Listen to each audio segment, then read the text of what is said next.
Let's talk about the Straits Times Index and specifically the index fund called the SPDR Straits Times Index STF, rather ETF.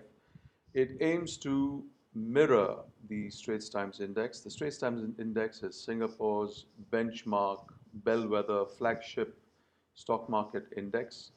It has 30 component stocks that it tracks, and it is a market capitalization weighted index, which should be reflected in the ETF as well. So let's have a look.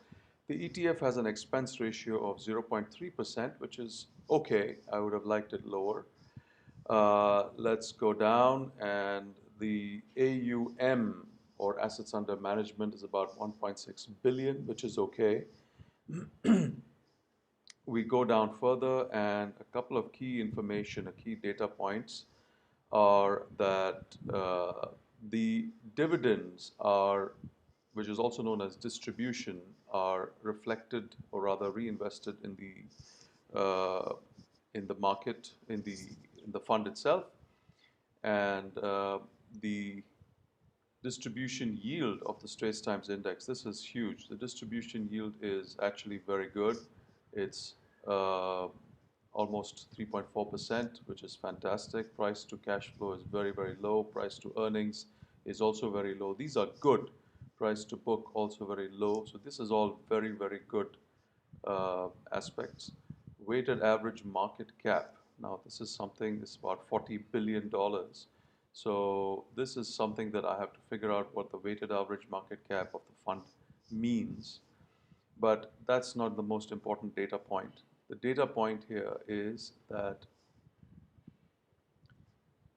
this is also about, this is the data point that is very important. So we saw that the valuation numbers are quite low, and yet if you look at the 10-year yield, and specifically since inception, since 2002, of course we were just rising out of the dot-com crash and the 9/11 situation. This is when it started. So since inception in 2002, we are talking about 20 years. The benchmark and the fund have actually delivered close to over 6.5% per annum. This is also additional, in addition to the fact that there are no taxes on this, and the fact that the Singapore currency has been getting stronger and stronger.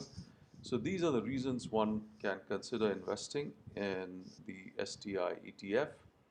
And this is how it looks as of today, which is 12th December 2022.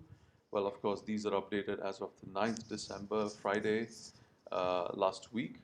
And we see that the biggest components are the big banks in Singapore. These may not be the fastest growing, but if you add these up, I'll say 20% plus 25%, we are talking about 45, 46%. It's just the Singapore banks. And then you have other companies like Singapore Telecom, a few other real estate type companies as well. And that's how we are.